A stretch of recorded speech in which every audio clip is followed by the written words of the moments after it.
I want to talk a little bit as to, what is the purpose of meditation? You get a lot of videos as to how to meditate out there, but why? Why should you meditate? What is the whole purpose of this whole meditation enterprise? Well, I think a key thing, and having been, a student of religion for many, many years and having taught in comparative religion for over 20 years at the university, one thing that has struck me what it's all about is that the spiritual journey involves a shifting of your sense of identity from the conditioned self to the unconditioned self. And putting that in more psychological terms is where our sense of self is largely defined by external factors in the external environment. And our daily experience of self, right, and is usually defined by those external things. So that, say, you go through the day and something happens at work that, I don't know, Susie is gossiping about you or whatever. And well, what happens? Well, you get offended, you get angry, you react, all these buttons get pushed where you are, your sense of self here, emotionally, psychologically, your sense of identity is largely going to now react to this external event.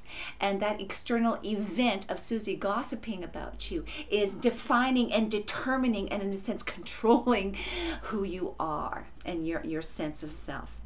And that is where, that is the conditioned self, the self that's determined by external conditions.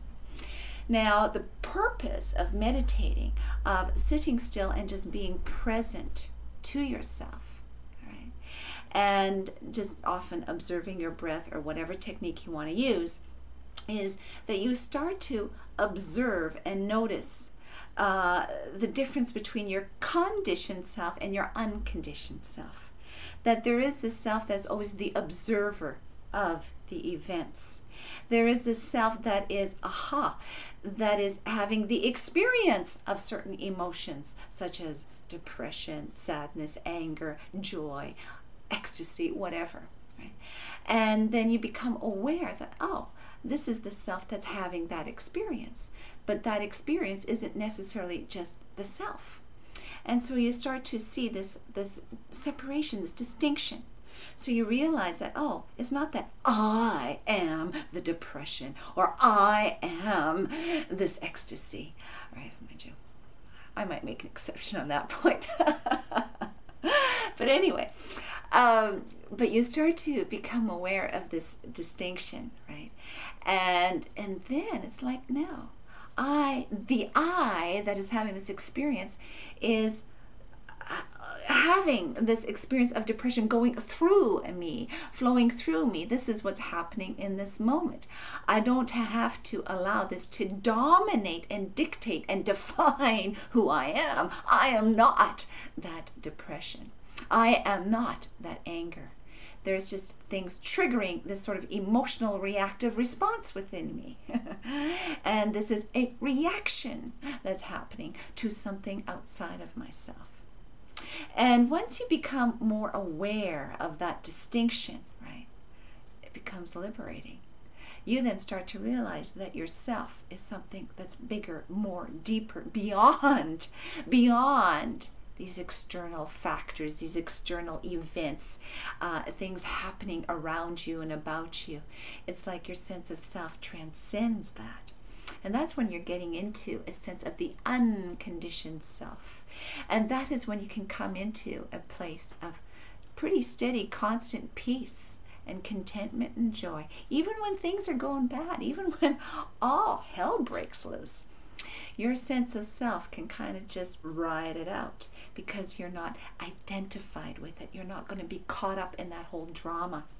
And this is a key thing. And this is what is a huge benefit of meditation, is allowing you to start to become the observer of your events. But I hate even using that language, though.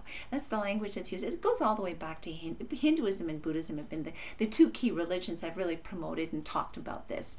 And, again, a long story about all that. But I don't like the idea of just simply oh, I'm this detached observer of everything. That doesn't turn me on, man. I want to be the liver, the doer, the embracer, the engager in life. And it's meant to be juicy, and I want to engage and be fully present in the moment. And so it's this juicy thing of being engaged and present, but yet at the same time, it doesn't necessarily dominate you. And so you can go for the ride and have the thrill of the ride, the journey of the human experience, which is amazing. And yes, emotionally there are highs and lows, and it can be extremely intense. But wow, this is the human journey. This is the experience of life. And I want to be here. I want to go for the ride. I want to enjoy, engage, and feel it. And I tell you, man, I can feel really low. I've been there big time. And I also can feel amazingly high and been there big time. And to feel the whole, the up and the down, the good and the bad, right? The wholeness of life. It is enriching. It's enriching to your being. It's an expansion of your being to embrace the wholeness of life, the wholeness of the human experience. And I just, as a unique individual in my little, tiny little microscopic part of the universe, right? I'm having these experiences, but yet it's universal. This is the whole of life having its particular little dance in and through me that I'm participating in. And it's an amazing, amazing thing. And yes, we can spiritualize it, or use the language of, religious language. I am God having the human experience. I don't know. Maybe, maybe not. I really don't know. And you know what? I don't give a frickin' rip. I'm me having the experience now. and I want to enjoy it. I think we're meant to enjoy it. I see that in life everywhere, that life is inherently a joyful thing. Why do animals play? Have you ever thought of that one? Why do animals engage in play? It's the pure joy of being and the dance of life itself. And my religion is life. And it is to live and engage in that life and embrace that life and support that life and to be a lover of life. And who is my God? My God is life itself. And I think if we all had that vision and would kind of get out of, I think, a lot of the limitations of the usual religion. And I'm not anti-religion. People may think I'm anti-religion. I'm not.